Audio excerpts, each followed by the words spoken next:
where would you say we find Ginny and Georgia at the top of this installment versus where we're going to be left with them by episode 10? Wow, that's quite a journey. Yeah. I think, it's very much, there's the quote right from the beginning of the rug being pulled from underneath you. And so they're sort of flat on their butts and trying to figure out how they're going to stand up again, if it's possible. And then by the end, we see them sort of run. We see them start to take off into their own sort of directions and journeys, and it's really I think this season is the season where the beginning and end are the most different out of all of them, for sure. Yeah. And how about for you, Brienne? Yeah, I totally agree with what Tony is saying. It couldn't be more of a role reversal from episode 1 to episode 10. Georgia is almost unrecognizable in some ways. Like to play Georgia a little bit out of the loop and the one who's not manipulating everything and to deal with all this shame and to finally ask for a little bit of help along the way. I mean, we're really seeing, granted, and the change is slow, but there is change. And then there's so much change with Ginny, and it was, as actors, it was fun to watch Ginny insert some Georgia into her Ginny, and it was really beautiful. Yeah, and speaking of Ginny, like seeing her change, Antonia, we see Ginny reclaim her power in a way by like episode 10. And we see her like come out of that shell. She is using poetry as like this mechanism to just be great. Why would you say that it's important for teens of this generation to see a character specifically like her on their screens?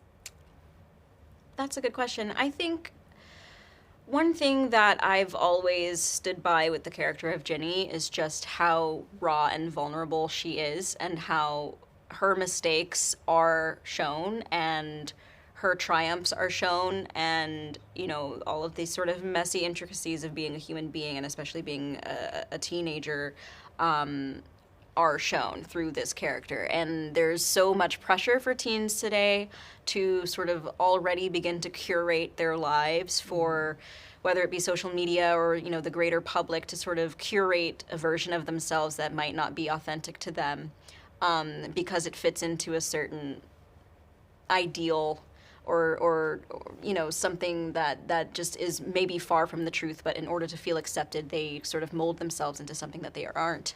And so the idea of being vulnerable and the idea of making mistakes and not knowing everything all at once is fearful, so it can make teens really sort of go into themselves and hide who they truly are, and they're afraid to ask for help. And I think the show really sort of makes it known that, like, this is life, and life is tough and challenging and imperfect, and it's going to be okay. It's okay to be vulnerable. It's okay to ask for help. And I think that that's one of the beautiful aspects of the show. How would you say that we get a deeper look into their sibling relationship in this installment of the show?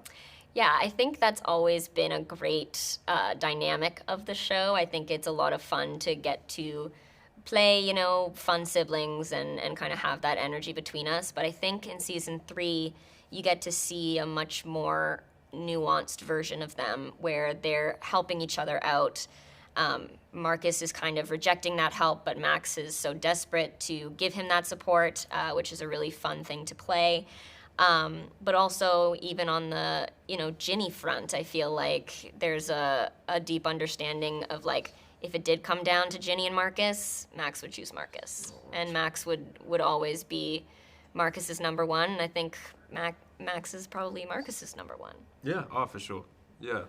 I think, definitely this season there's a meditation on these two characters both struggling with feelings and struggling with the ways that they deal with it. I think Max goes quite outward, and to get the love that she wants, she kind of goes to her friends, and she goes to her environment, or she goes to performing, and she's looking for this external kind of validation.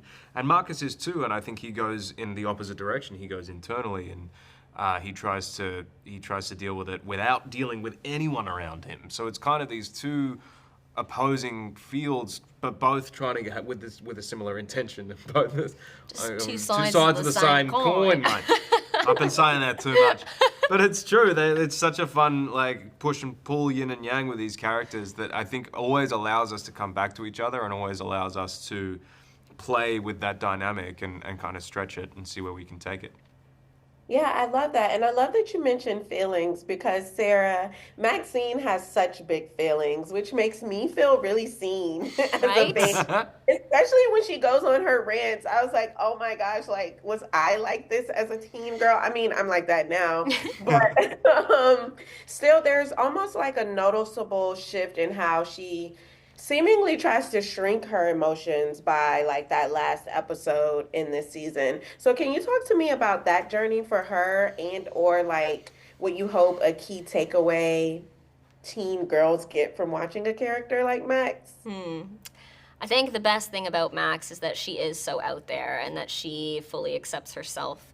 But I think where that, gets challenged is season 3. Like, she is starting to get rejected a little bit and feel left out. And I think it's important to see a character that's so out there go through that because, you're always going to go up against adversity, and it's how you move through that makes your character. And I care so deeply about Max, so I feel like a lot of people are going to feel very seen in that. Also, probably one of my favorite moments of this season. Are we allowed to talk about season 3? Yes. Okay, cool. Yes. Honestly, there's a moment that I think goes under the radar, and it's the night that Maxine performs the musical. And after the musical, that should be her moment. That should be her moment to shine. She should get all the praise, and she uses that moment to worry about Marcus and to kind of open that door for him, which I think is so special and kind of speaks volumes about how far Max has come. Mm-hmm.